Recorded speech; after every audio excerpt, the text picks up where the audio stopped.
હર કોઈ ધામમાં તમને મળવા માટે કોશિશ કરી, પણ પ્રભુ તમે મળ્યા નથી. એ ગોકુળમાં જોયો ને મથુરામાં જોયો, એ ગોકુળમાં જોયો ને મથુરામાં જોયો, અરે એ જોયું વૃંદાવન ધામને વાલા, જોયું વૃંદાવન ના દર્શન દેજો રે કનૈયા, દર્શન દેજો રે.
જોગી જલારામ પાની જય. શ્રી સદગુરુ સાઈનાથ મહારાજ નમઃ. પાર્વતી પતે હર હર મહાદેવ. જ્યારે ચાલુ થયું ત્યારે તો કોઈ નહીં હતું. આટલી બધી સંખ્યામાં આવીને બેસી ગયા. મેં પાછો બી કહી દઉં, મેં કોઈ સંત નથી, મેં કોઈ કથાકાર નથી, તમારા જેવો હું છું. પણ આ ભાઈએ કહ્યું તેમ આજે દરજીને બોલાવ્યો છે. ને દરજી છે એટલું પાક્કું. ને દરજી શું કરે તો ખબર, હાંધવાનું કામ કરે, સિલાઈ કરે, જોડે, બે કપડાને જોડે. તેવું મારી બી ઈચ્છા કે મેં પણ તમને કોઈ નામ સાથે જોડવાની કોશિશ કરીશ. ભલે જલા બાપા હોય, સાંઈ બાબા હોય, કોઈ બી ભગવાન મહાદેવને માનતા હોય, રામચંદ્રજીને માનતા હોય, ગમે ત્યાં જોડાઈ જાઓ. જે ભગવાનના નામ સાથે જોડાઈ જાય ને, સમજવાનું એ આ સંસારમાં નહીં ખોડાઈ જાય. ખૂબ જરૂરી છે. ભગવાન કૃષ્ણજીએ કહ્યું છે, શું કહ્યું કે ઉદ્ધવ, આ સંસારના ઉદ્ધવજી ભગવાનને પૂછ્યું, પ્રભુ સૌથી આ દુનિયાની અંદર દુર્લભ વસ્તુ કઈ જે પ્રાપ્ત કરવી મુશ્કેલ છે મનુષ્ય માટે? દુર્લભ વસ્તુ કઈ? તો કે મનુષ્ય દેહ. આવો મનુષ્ય દેહ આપણાને ભગવાને આપ્યો છે. બળે ભાગ માનુષ તન પાવા, સુર દુર્લભ સબ ગ્રંથ નિગાવા. મારી માં, આ મનુષ્ય જન્મ મારા વાલા ભાઈઓ એમ જ નથી મળી ગયો. ભગવાને આપણા પર કેટલા રાજી થયા છે, કેટલાય અવતારો છે, એમાં ભગવાન આપણાને મનુષ્ય દેહ આપ્યો. તો મનુષ્ય દેહ આપ્યો તો આપણે સારા કામ કરવા જોઈએ. આજુબાજુ મંદિર હોય જ્યાં ભગવાનની વાતો થતી હોય. ઘણા લોકો મને કહે કે ભગવાન શું કરી શકે? ભગવાન ભગવાન તમે કરો એ હોય તો દેખાવો જોઈએ ને. ભગવાન આપણા માટે શું કર્યું? સૌથી મોટું તો ભગવાને આપણા માટે એ કર્યું કે ભગવાન, હું ભગવાનની વાત કરું છું ભાઈ, કોઈ સંપ્રદાયની કોઈ એવી વાત નથી કરતો, ભગવાનની વાત. જે ભગવાન આપણું ખાધું અન્ન પચાવે છે, આપણું ખાધું અને આપણે તો નથી પચાવતા ને. આપણે તો ઊંઘી જઈએ, ખાઈને 9 વાગે એટલે પંખો ચાલુ કરીને મોબાઈલમાં જોતા જોતા ઊંઘી જઈએ. પછી બી કોણ જાગે? એ ભગવાન. પછી બી કોણ જાગે? એ ભગવાન. એને કોઈ રામ કહે, કૃષ્ણ કહે, એવું તો નથી ને કે આજે રામજી જાગેલા છે નાઈટમાં પચાવવા માટે. અલગ ભગવાન હોય તો એ લોકો વારા પાડેલા છે ને. આજે કૃષ્ણજી પચાવતા છે, નાઈટમાં ગયેલા છે રામજી. આજે મહાદેવ. આ સમજ્યા ને? આપણે આપણા મગજના અંદર ઘણા એવા સંપ્રદાયો બી છે, ઘણા લોકોના અંદર આ અસમંજસ છે કે ભગવાન ભગવાન છે અનેક. જો આ નાનો બલ્બ જો, આ મોટો બલ્બ જો, આ ટીવી જો, આ પેલું નાનો બલ્બ જો, ટીવી જોઈ લે, ટીવી જોઈ લે તો હું હવાર થઈને ખોલીને બેસી જાય, હવાર હાંજ લાગી જાય. એક વાત કરું, માણસની મનોવૃત્તિ તમારે જાણવી હોય ને, માણસના વિચાર કેવા એ જાણવા હોય ને, એક જ કામ કરો, તમારે ઘરે કોઈ આવે ને માણસના વિચાર કેવા હે એ જાણવું હોય ને, એને હાથમાં રિમોટ આપી દો એટલે ખબર પડે કઈ સિરિયલ મુક્ત હશે. એના પરથી ખબર પડે એનો મનના વિચાર કેવા છે, ખબર જ પડે. ટીવી કેવું, ટીવી પાત્ર બતાવે બરાબર અંદર ને તમે જુઓ કે આ કુલર અલગ જ કામ કરે, કુલર કપડા ધોઈ. હવે આજે તો ભાઈ સુવિધા બી એટલી થઈ ગઈ ને, લોકો પાસે બહુ બધી સુવિધા. ઘણાના ઘરે જાઓ એટલે તમારે વોશિંગ મશીન બધું કપડા આમ ફેરવે ને આમ ફેરવે બધું હું ખાઈને આપી દે. મેં દાડે જેવો ભાઈ ગયો તો મેં કહ્યું આ હું આ મેં તો જોયેલું નહીં ને પછી એટલે કે આ વોશિંગ મશીન. હું કે આ વોશિંગ મશીન એટલે શું કરે? કઈ નહીં કરે, કપડા રાખવાનું. એટલે મેં કહ્યું ભૂલે છું કે મારા ઘરે નહીં આવતો, આ વાત બી નહીં કરતો ઘરે, એટલે મરી જ ગયા આપણે. એટલે 25,000 નું આવે પાછું. એક અમારા તારાના હવે કોઈ કપડા ધોવાનું નહીં, અંદર નાખે એટલે આમ તેમ ફેરવીને પછી આમ આપી દે. તો મેં કહું પહેરવા લાયક જ જેવા થઈ જાય ને. મેં કહું બધું જ ધોવાય, બધું ધોવાય. બહેનોને તો સારું થઈ ગયું આ બધું લડાઈ કરવાનું, આ બધી માથાકૂટ જ નીકળી ગઈ. એટલે સમજવાનું હવે આ અહીંયા દુખવાનું જ, કેમ કે આ એક્સરસાઇઝ બંધ. સાચું બોલો, આ વોશિંગ મશીન આ સારું હતું કે નહીં? ને વહુ આરું થઈ જવાની હોય ને. વહુ હવે તો આવે ને પરણી કે વોશિંગ મશીન છે તો જ કે હા, નહીં તો કે કન્યાનો વોશિંગ મશીન આપજો, ત્યાં પણ પાપડ ધોવાનો. આપણા જીવનની અંદર અનેક બીમારીઓ છે ને, એનું કારણ બી આપણે જ છે. કોક આવું કો નહીં સુખદુઃખ કરી દાતા નિજ કૃત કર્મ. હું એકદમ સીધી વાતથી આપણે સમજવાની કહું છું. મેં તમને કહું છું કેમ કે આજે બહુ કથાકારો બહુ સત્સંગ કરતાઓ છે. હું તો એટલી જ આશા રાખું કે આપણાને જીવતા આવડી જાય. જીવતા આવડી ગયું ને, જીવતા આવડી ગયું સમજો. આપણને જીવતા જ નહીં આવડે. આજે અહીં જેટલા બી બેઠા બધાના ઘરે મહિને 15-20 હજાર તો આવે ને. સાચું બોલો. ઘણાના ઘરે પેન્શન આવે તો ઘરમાં દુનિયાનું ટેન્શન. મહિને 15-20 હજાર આવે તો આ કરન કાઈને ઉલાક બસ બી નહીં એમ કે એક ઉલાક જોઈએ. સાચું બોલો. કોઈનો 15,000 પગાર હોય તેને એવું થાય ને 25 જો વી જાય ને ચિંતા જ નહીં. પણ કોઈનો 25 હશે એને એમ થાય 35,000 આવી જાય ને. ઈચ્છા દે સમથેન દંદમોહેન ભારત સર્વભૂતાની સર્વસર્ગયાન્તિ પરમ તપ. સાચું બોલો. આ માણસને બસ વીગવા. એક વાત કરું, અત્યારે બધાને એક જ ફરિયાદ, પગાર કાંઈ મેરે નહીં, કાંઈ એવો નહીં માંગે. 15,000 છે તો બી કાંઈ નહીં દે. સાચું બોલો. પહેલે 2-2 રૂપિયા પગાર હતો કે ભાઈ? અહીં વડીલો હોય તો ખબર હશે. મને અમારી માં વાત કરે આવેલા છે, એક દીકરા 2-2 રૂપિયામાં નહીં. તમારા બધા તમારો દિવાળી થઈ જતી હતી કે 2-5 રૂપિયામાં. આજના પોયરાને 5 રૂપિયા કઈ આવે નહીં. 50 રૂપિયા લાવવા કે 50 રૂપિયા. અમને અમારી માં કે તમે 7 જણાને તો અમે છે ને 7 જણાને તો મેં તો 100 રૂપિયામાં બધાને ખપી જતા. 7 જણા કે અમારી પાસે. આજે છોકરાઓ જોઈએ તો તમે જુઓ, આવા સાદા મોબાઈલ આપણે આઈફોન જોઈએ ને પેલા સ્પ્લેન્ડર ગાડા તો ગમે પેલા કેટીએમ વાળો. એટલે આ મેં નહીં ગાતો મને ભાઈ, એ તો ગીત આવેલું એવું. મને નહીં ખબર કેવી ગાડી આવે. જો મારા યુવાન મિત્રો છે એટલે મને બહુ આશા છે થોડીક એમને ચાવી મળી જાય ને તો હાઈવે નંબર 8 ગમે ત્યાં ઠોકાતા નહીં ફરે.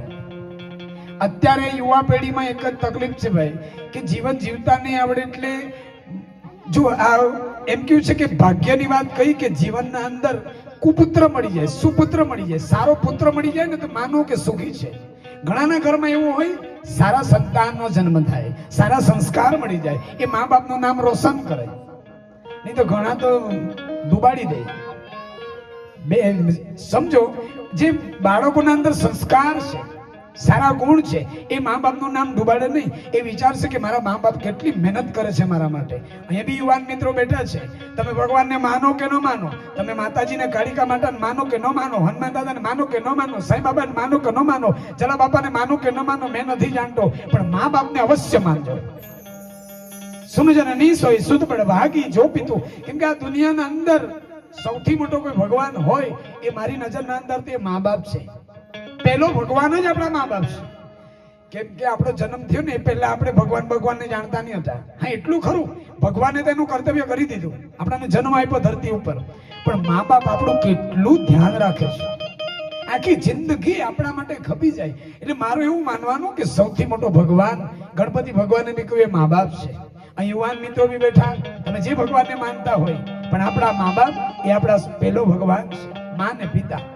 કોઈ પણ દિવસે જીવનના અંદર એક કામ ન કરતા કે આપણી માને આપણા કારણે દુઃખ થાય, આપણા પિતાને આપણા કારણે દુઃખ થાય, નીચું જવું પડે, એ કામ આપણે કરવું નહીં. બસ બધા જ ભગવાન પુંડલિકને ત્યાં આવ્યા, ભગવાન દર્શન આપવા, દ્વારકાનો નાથ. પણ આજે એવું નથી. કેપેસિટી ન જોઈ 70,000 ની ગાડી લે, ના એ ના જોઈ, હવે એન્ટ્રી મારું. પેલી KTM ને R15 ને લાખો 2.5-3 લાખ રૂપિયાની ગાડી નહીં. આપણે વિચારવું જોઈએ કે મેં મારા પપ્પાના, મેં ઘણી વાર કહું ને કે BPL બાપના પૈસે લીલા લેર નહીં. આપણે બી મહેનત કરી, આપણા પપ્પાને કદમ કદમ મિલાવીને ચાલીએ. આ યુવાન મિત્રો છે, ખૂબ મારી વિનંતી છે. એટલે આપણા જીવનના અંદર આપણાને જીવન જીવતા નહીં આવડે એટલે આપણે દુઃખી છે. પહેલા જોજો તમે, પહેલા આપણા પાસે ગાડી બાઇક બી નહીં હતી. આજે બધાના પાસે એક 4 વ્હીલર પડેલી ઘરમાં. 100% નીમી હોય કોઈને ત્યાં, પણ 2 વ્હીલર તો છે ને છે જ. આ બાજુ તમારા અમદાવાદમાં કોઈને ત્યાં 2 વ્હીલર નહીં હોય એવું બતાવો, 100% હશે જ. આપણે સુખી થયા કે નહીં? 2 વ્હીલર પરથી 4 વ્હીલર પર આવ્યા, સુખી થયા કે નહીં? ભગવાને આપ્યું કે નહીં? 4 વ્હીલર પર એમ તો બધાના ઘરે 2 4 વ્હીલર પડેલી. 4 વ્હીલર પરથી હવે જો પેલે ઝૂંપડા, લીપેલા ઝૂંપડામાં રહેતા હતા કે હવે આ તો ગાયો નહીં મળે. એ લીપેલા માટે સાચું બોલો, હા કોઈ પેલા હોય ને એંધાન લીપેલા હોય. આજે જામ પર જામ પીને से क्या फायदा, रात बीती सुबह को सत्यानाश कर जाएगी. એ એના ઘરે જ એ લોકની ભૂલ.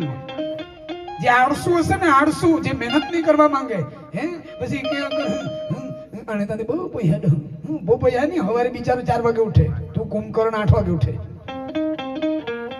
આજે હું તો તમને કહું, કોઈને જોઈને બરવાની જરૂર નહીં. કોઈ આમ કોઈના ભરોસે નહીં.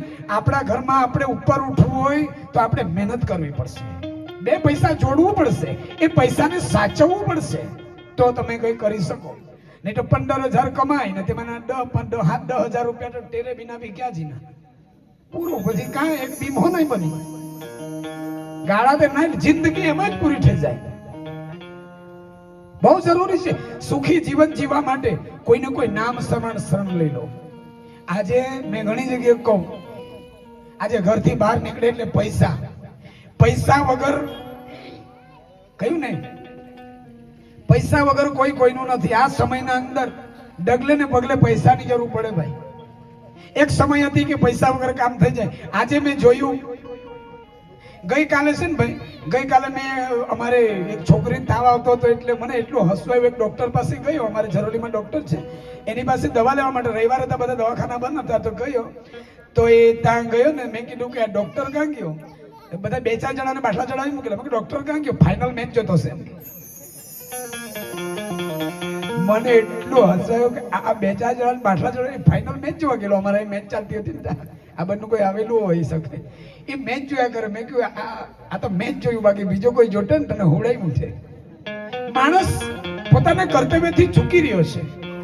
આપણું બી કર્તવ્ય બને છે કે આપણે માણસ છે તો માણસ બનીને રહીએ, માણસ જેવું બોલીએ, માણસ જેવું ખાઈએ, માણસ જેવો વ્યવહાર કરીએ. આજે આપણે માણસ છે પણ માણસ જેવો વ્યવહાર નથી કરતા. બીજાની છેતરપિંડી, બીજાનું લઈ લેવાનું, બીજાની તારી મારી નહીં. આપણે માણસ છે તો માણસ જેવું જીવન જીવીએ. હું ખાવાનું, હું બોલવાનું, ઘરમાં કેવી રીતે રહેવાનું. જો મારી માતાઓ, મારા વાલા ભાઈ બહેનો, આ ધરતી પર કોઈ એવો માણસ નથી જેના જીવનમાં દુઃખ નહીં આવ્યા હશે. આ ધરતી પર કોઈ એવો માણસ નથી જેના જીવનમાં ગરીબાઈ નહીં આવી હશે. તમે એમ માનો છો કે જેની પાસે બહુ પૈસા છે એ સુખી છે, પણ વાસ્તવમાં બહારથી સુખી હોઈ શકે, પણ અંદર અનેક ચિંતાઓ છે. જો જીવનમાં ભક્તિની હશે તો એ ભક્તિ સ્વતંત્ર સકલ સુખ ખાની. એ ભક્તિ સ્વતંત્ર. ભક્તિ એટલે આપણને ખબર પડે, ભક્તિ જીવનમાં આવી જાય ને એટલે આપણને ખબર પડે, ભાગ કરી દે. આની કરવું, આ કરવું, આની ખાવું, આ નહીં ખાવું, આ ખાવું. આજે માણસ છે પણ ન ખાવાનું ખાય, ન બોલવાનું બોલે. આજે આપણી પાસે પૈસા હશે, સુખ સુવિધા છે, જમીન જાયદાદ છે, છતાં બી આપણા જીવનમાં શાંતિ નહીં મળે, સંતુષ્ટિ નહીં મળે. હરેકના જીવનમાં નાના મોટા દુઃખો છે. ઘણાના ઘરમાં જુઓ ભાઈ ભાઈનો બનતો નહીં મળે, દેરાણી જેઠાણીનો બનતો નહીં મળે, બાપ દીકરાનો બનતો નહીં મળે. એનું કારણ છે આપણાને જીવતા નહીં આવડે. આપણા જીવનમાં કહ્યું ને, એ આદત બુરી સુધાર લો બસ હો ગયા ભજન. આપણી આદત બીજાના અવગુણ જોવાની, બીજાની બુરાઈ કરવાની ખૂબ જરૂરી છે. એક મહાપુરુષ પાસે, એક મહાત્મા પાસે એક યુવાન આવ્યો ને એમ કહે છે કે બાપજી મને જ્ઞાન આપો, મને સમજણ આપો, જ્ઞાન આપો. તો એ મહાત્મા એમ કહ્યું કે લે આ કાચ લઈ જા, આ કાચ લઈ જા ને. કેમ કે મહાત્મા એ ભાઈ યુવાને કહ્યું કે આ દુનિયામાં માણસાઈ જેવી રહી નથી, બેઈમાની ભરેલી દુનિયા છે. ને મેં તો ખરેખર કહું, મેં બી જોયું, બસ પૈસો મારો પરમેશ્વર. કોઈ સંબંધ બી લજવાઈ જાય,